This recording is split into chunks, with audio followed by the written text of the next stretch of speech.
नमस्कार दोस्तों, welcome to SG sociology. आज की इस वीडियो में हम डिस्कस करने वाले हैं सामाजिक समस्या भिक्षावृत्ति के बारे में। भिक्षावृत्ति के अर्थ की अगर हम बात करें तो इसका अर्थ क्या है? भीख मांगना या भीख मांगकर जीवन यापन करना। देखो, भारत एक डेवलपिंग कंट्री है, तो यहाँ पे निर्धनता ठीक ठाक मात्रा में देखने को मिलती है। तो निर्धनता एक व्यक्ति को ऐसी ऐसी चीज़ें करने के लिए मजबूर कर देती है जो वो नहीं करता या जो वो नहीं करना चाहता है। भोजन, वस्त्र या जो मूलभूत आवश्यकताएँ हैं, उनको अगर इंसान पूरा नहीं कर पाता तो ऐसी स्थिति में लोग आत्महत्या कर लेते हैं या चोरी डकैती करते हैं, हत्या करते हैं, मतलब कई तरह के अपराध करते हैं। और बाकी जो बचते हैं वो किसमें कूद पड़ते हैं? भिक्षावृत्ति में, यानी भीख माँग के अपना जीवन यापन करना शुरू कर देते हैं। तो भीख माँग कर जीवन यापन करना या अपने श्रम के बजाय दूसरों पर निर्भर रहना, इस तरह की अवस्था को हम क्या कहते हैं? भिक्षावृत्ति। जैसा कि यहाँ पे लिखा हुआ है, यह एक ऐसी अवस्था है जहाँ व्यक्ति अपने श्रम के बजाय, मतलब वो काम ना करके, अपनी मजदूरी ना करके, वर्क ना करके दूसरों के ऊपर निर्भर है और दूसरे डायरेक्ट उसे पैसे, भोजन या कपड़े, जो भी चीज़ें उसकी मूलभूत आवश्यकता है वो प्रदान कर रहे हैं। और अच्छे से देख लेते हैं इसके अर्थ को। भिक्षावृत्ति पेट भरने के लिए दूसरों के सामने हाथ फैलाने की प्रक्रिया है। आप जब कहीं आते जाते हो तो रोड के साइड में या मंदिरों के आसपास आप देखते होंगे कि लोग कटोरे या ग्लास या कोई बर्तन लेके मांगते रहते हैं, कुछ दे दो माई, कुछ दे दो। वो सारी जो प्रक्रिया होती है क्या कहलाती है? भिक्षावृत्ति। भिक्षावृत्ति उस व्यक्ति की वृत्ति है जिसके पास जीविकोपार्जन का कोई आधार नहीं है और जो भिक्षाटन करता फिरता है या सार्वजनिक स्थानों पर प्रकट होता है। मीन्स जो पब्लिक प्लेस है वहाँ पे वो आएगा और जीविकापार्जन का उसके पास कोई आधार नहीं है, इसलिए वो लोगों से पैसे या भिक्षा मांगता है। कई भिखारी दाता की करुणा को जगाने के लिए अपने शरीर में फोड़े, घाव, शारीरिक रोग या विकृति भी दिखाते हैं। आपने देखी होगी लापता लेडीज, उसमें एक सीन रहता है, एक भिखारी रेलवे प्लेटफॉर्म पे रहता है। एक्चुअली में उसके पैर ठीक रहते हैं बट वो नकली पैर दिखाता है कि हाँ उसके पैर में कोई दिक्कत है या वो पैर उसके नहीं है। तो यही चीज़ यहाँ पे लिखी है कि सामने वाले यानी जो दाता है उसकी करुणा को जगाने के लिए अपने शरीर में विभिन्न तरह की विकृति या रोग या फोड़े वगैरह बना लेते हैं जिससे लोगों को दया आए उनके ऊपर और वो कुछ पैसे दे दें। और भिखारी वह व्यक्ति होता है जो भिक्षा मांगता है या ऐसा काम करता है जिससे दूसरे से सहानुभूति मिले और बदले में कुछ मिले। तो भिक्षावृत्ति को हम 3 लाइन में डिफाइन कर सकते हैं। पहला ये कि ये सार्वजनिक स्थानों पे मिलते हैं, चलकर, लेटकर, बैठकर, खड़े होकर, जो भी इनकी प्रक्रिया है उसकी तरह ये भीख मांगते हैं। दूसरी चीज़ है कि जिससे ये भीख मांगते हैं उसके अंदर सहानुभूति, दया, करुणा, इस तरह की भावना को जगाते हैं जिससे कि उन्हें भीख मिले। और तीसरा कि इनके पास जीविकोपार्जन का कोई अन्य साधन नहीं होता है, इसलिए ये इसी भीख पे डिपेंडेंट होते हैं। आइए अब हम बात कर लेते हैं भिक्षावृत्ति के प्रकार के बारे में। मेनली 3 प्रकार की भिक्षावृत्ति देखने को मिलती है। एक धार्मिक, जो साधु संत वगैरह लोग होते हैं, मधुकरी मांगते हैं या जो भी उनका तरीका है, शरीर निर्वाह करने भर की खाद्य सामग्री उन्हें मिल जाए, उसे पारंपरिक भिक्षा भी कहते हैं। दूसरी है आर्थिक भिक्षावृत्ति। इसमें क्या होता है? अर्थ के लिए, पैसों के लिए, गरीबी, बेरोजगारी या अपंगता के कारण लोग भीख मांगते हैं, मजबूरी के वजह से वो पैसे नहीं कमा पा रहे हैं, उनके पास पैसों की ज़रूरत है, उनकी आवश्यकता है बट पूरी नहीं हो पा रही है। और थर्ड है व्यावसायिक भिक्षावृत्ति, जिसमें भिक्षावृत्ति को लोग अपना व्यवसाय ही बना लेते हैं। ठीक ठाक काम करने योग्य होते हुए भी जब व्यक्ति भीख मांगे या बच्चों को उसमें ज़बरदस्ती ढकेल दे, इस तरह को कहते हैं व्यावसायिक भिक्षावृत्ति। कुछ लोग इसे आजीविका का साधन बना लेते हैं। मीन्स ठीक ठाक होते हुए भी, हट्टे कट्टे होते हुए भी, सारी सुविधाएं होते हुए भी भिक्षा मांगना शुरू कर देते हैं। और व्यावसायिक भिक्षावृत्ति में आपको कई तरह के भिखारी देखने को मिलेंगे। पहली तो है बाल भिक्षावृत्ति, जिसमें बच्चों को जबरदस्ती इसमें ढकेला जाता है। कई भिखारी तो अनाथ बच्चों को पाल पोस के बड़ा कर देते हैं ताकि ये आगे पैसे मांगे और उनका जीविकोपार्जन करें। दूसरा आप देख सकते हो व्यवसायिक भिखारी में स्वास्थ्य भिखारी, जो बिल्कुल हट्टे कट्टे हैं, स्वस्थ हैं, जिसकी हमने बात करी थी। बस परंपरागत रूप से इस पेशे को अपना के रखा हुआ है उन्होंने और अशिक्षित होते हैं, काम नहीं करना चाहते हैं, आलसी होते हैं। बस इस कारण वो ठीक ठाक होते हुए भी भीख मांगते हैं कि ताकि खाली बैठे ही जब पैसे मिल रहे हैं तो क्या काम करना। अगला टाइप है शारीरिक रूप से दोषपूर्ण भिखारी, जिसमें शरीर में कोई दिक्कत हो, लूले, लंगड़े, अंधे लोग जो कि अपनी शारीरिक कमी के कारण पैसे माँगने लगते हैं लोगों से, और ऐसे लोग आसानी से दूसरों को आकर्षित कर लेते हैं क्योंकि उनके शरीर में कोई न कोई दिक्कत होती है। और अब हम बात कर लेते हैं भिक्षावृत्ति के कुछ कारणों की। मुख्य कारण क्या हैं जो भारत में ये समस्या देखने को मिलती है? तो सबसे पहली कारण है गरीबी और बेरोज़गारी। देश में काफ़ी ज़्यादा मात्रा में गरीबी और बेरोज़गारी देखने को मिलती है, जिसके कारण भिक्षावृत्ति को प्रोत्साहन मिलता है। दूसरी चीज़ है अशिक्षा और कौशल की कमी। एक तो आधे से ज़्यादा लोग अगर अशिक्षित हैं, तो वो किसी योग्य नहीं है। दूसरी, अशिक्षित होने के साथ-साथ उनमें किसकी कमी है? कौशल की, यानी उनमें कोई योग्यता नहीं है, उनके पास कोई स्किल्स नहीं है, जिसके ज़रिए वो अपना जीवन यापन कर सकें। तो अशिक्षित व्यक्ति शिक्षा के क्षेत्र में कोई रोज़गार नहीं कर सकता, और यदि उसमें कौशल की कमी है, तो वो अपने कौशल के ज़रिए जो जीविकोपार्जन कर सकता है, वो भी नहीं कर सकता। तो ऐसी स्थिति में व्यक्तियों को भिक्षावृत्ति वाले मार्ग पे जाते हुए देखा गया है। थर्ड है शारीरिक या मानसिक विकलांगता। कई लोग शारीरिक या मानसिक विकृति होने के कारण भिक्षा माँगना ज़्यादा सरल समझते हैं, जिससे भिक्षावृत्ति को प्रोत्साहन मिलता है। नेक्स्ट है प्राकृतिक आपदा और विस्थापन। मीन्स यदि प्राकृतिक आपदा के कारणवश लोगों को एक जगह से दूसरे जगह जाना है, तो वहाँ पे अचानक से अपना सब कुछ सेट करना, अपने व्यवसाय को बढ़ा पाना या रोज़मर्रा की चीज़ों के लिए भी पैसे जुटा पाना मुश्किल होता है। तो ऐसी स्थिति में लोग भिक्षा माँग-माँग के अपना जीवन यापन करने लगते हैं, और एक बार काम ना करने की लत लग गई, बिना काम किए पैसे आपको मिल रहे हैं, तो फिर वो आदत बन जाती है भिक्षा माँगने की। और लास्ट है धार्मिक मान्यताएँ। कभी-कभी समाज में इसे पुण्य का कार्य माना जाता है। धार्मिक मान्यताओं में दान करना या गरीब की सेवा करना पुण्य का काम माना जाता है। बेशक ये अच्छा काम है, इसमें कोई शक नहीं है कि आप किसी की सेवा करो या किसी को पैसे दान दो या भोजन कराओ, तो ये कोई गलत कार्य है या अपराध है, नहीं। बट हाँ, कुछ लोग इसी अच्छे व्यवहार का, इसी अच्छे आचरण का फ़ायदा उठा के जॉब ना करना ज़्यादा अच्छा समझते हैं। उन्हें लगता है बैठे-बैठे खाने को मिल ही रहा है, तो दान करने से पुण्य मिलेगा।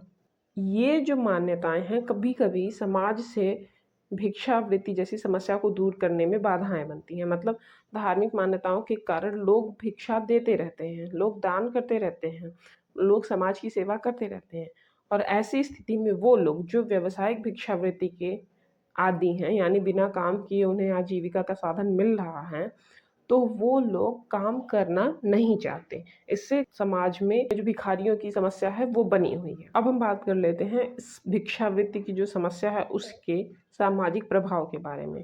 देखो, जब आपके समाज में कोई भी समस्या होती है तो उसके कुछ न कुछ कॉन्सिक्वेंस देखने को मिलते हैं, कुछ न कुछ प्रभाव समाज में पड़ते हैं। यदि आपके समाज में अपराध है तो आपके समाज पे प्रभाव पड़ेगा, समाज की स्थिति उतनी अच्छी नहीं होगी, लोग डर में जीवन व्यतीत करेंगे। उन्हें भय रहेगा हर समय कि कहीं बाहर निकलने पे उनके साथ कुछ हत्या, चोरी या डकैती इस तरह के अपराध ना घटित हो जाएँ। ठीक उसी तरह जब समाज में भिक्षावृत्ति जैसी समस्याएँ देखने को मिलती हैं, तो उसके क्या प्रभाव पड़ता है? उसका प्रभाव ये पड़ेगा स्वाभिमान और आत्मनिर्भरता की कमी आपको देखने को मिलेगी समाज में। क्यों? क्योंकि अगर आपके समाज में सभी लोग आत्मनिर्भर हैं, स्वाभिमानी हैं, तो वो भीख नहीं माँगेंगे। आत्मनिर्भर है मीन्स वो अपना खर्चा खुद उठा सकते हैं, अपने परिवारजनों के भी खर्चे को वो खुद उठा सकते हैं। दूसरा, उनके अंदर एक सम्मान है, स्वाभिमान है, डिग्निटी है, तो वो इस तरह के निम्न कार्य को नहीं करेंगे। वो अपने जीवन यापन के लिए कड़ी मेहनत करेंगे, रोज़गार करेंगे, उस रोज़गार से मुनाफ़े कमाएँगे, दूसरों की सेवा करेंगे और साथ ही साथ अपने परिवारजनों की भी आवश्यकताओं की पूर्ति करेंगे।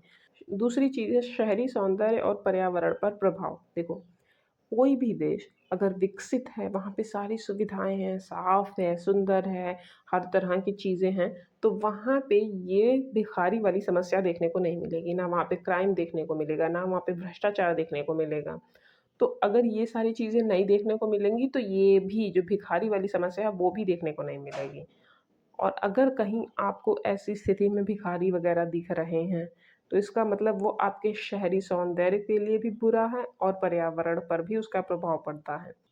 आपके देश में जो बाहर से आने वाले टूरिस्ट हैं, जो आपकी इकोनॉमी में कंट्रीब्यूट करते हैं, उन्हें लगेगा कि ये कैसा यहाँ का माहौल है जहाँ पे हम घूमने आए हैं, यहाँ पे आस-पास भिखारी घूम रहे हैं या गंदगी है या ये सारी चीज़ें हैं। तो एक तरह से आपकी सोसाइटी के लिए ये वहाँ के सौंदर्य और पर्यावरण को प्रभावित करेगा।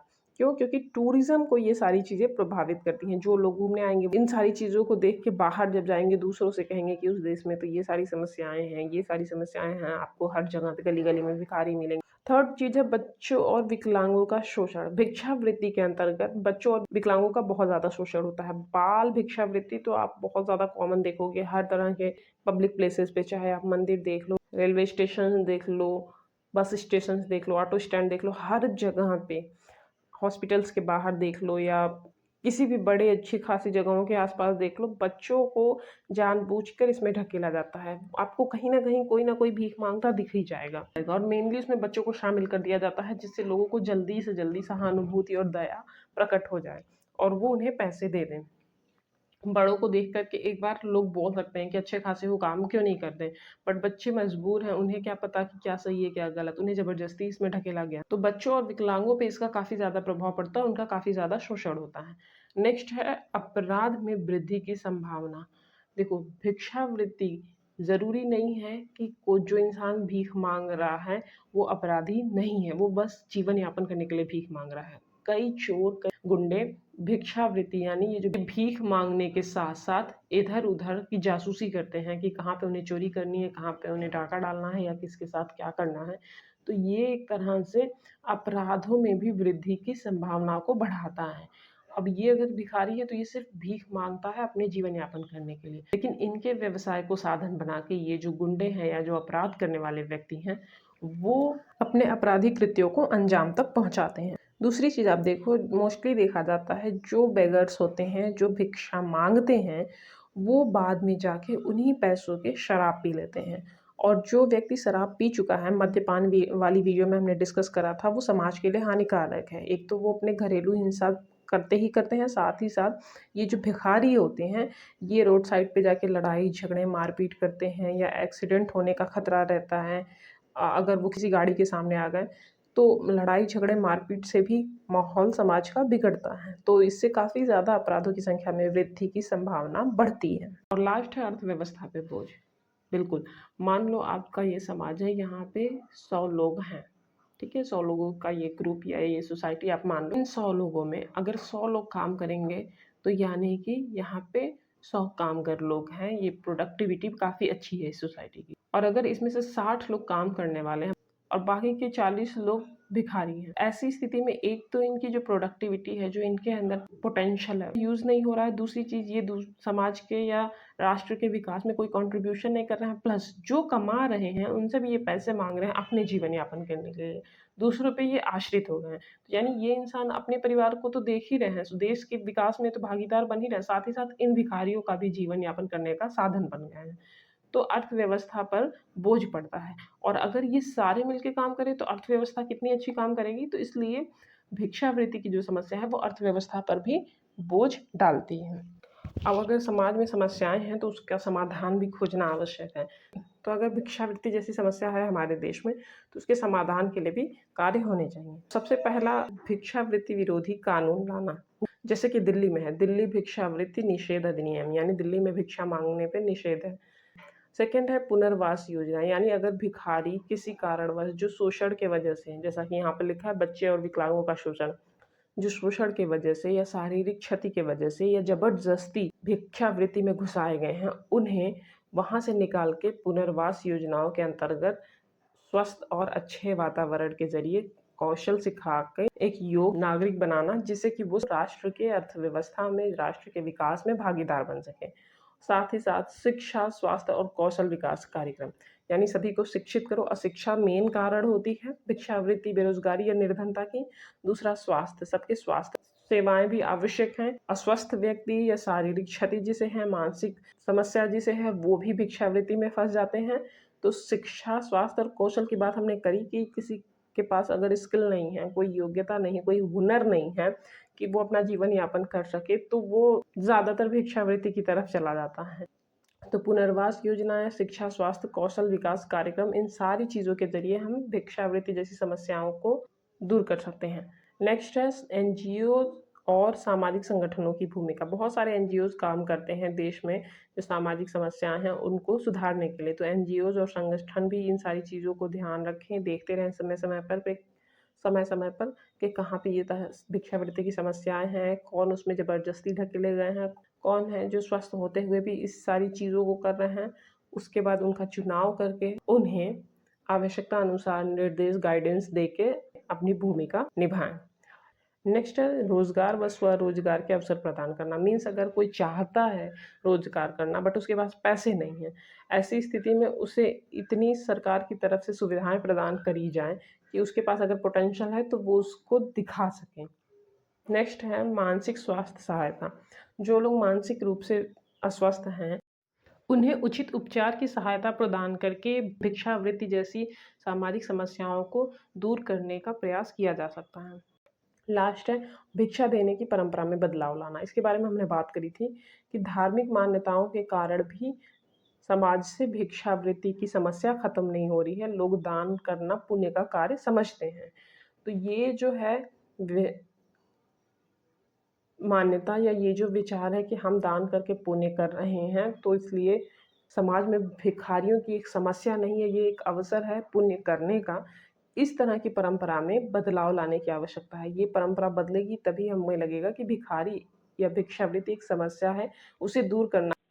आई होप आपको आज का ये टॉपिक समझ में आया हो। अगर आपके कोई सुझाव हो तो आप कमेंट बॉक्स में दे सकते हैं। अगर आपको वीडियो पसंद आया तो वीडियो को लाइक, शेयर और चैनल को सब्सक्राइब करना ना भूलें। इस वीडियो की अगर पीडीएफ चाहिए तो आप हमारे टेलीग्राम चैनल एसडी सोशियोलॉजी से जुड़ सकते हैं। डिस्क्रिप्शन बॉक्स में चैनल और पीडीएफ की लिंक मिल जाएगी। और अगर आपको लगता है कि कहीं पे कोई फैक्ट या कोई पॉइंट मिस हो रहा है या गलतियाँ हो रही हैं तो आप बता सकते हो।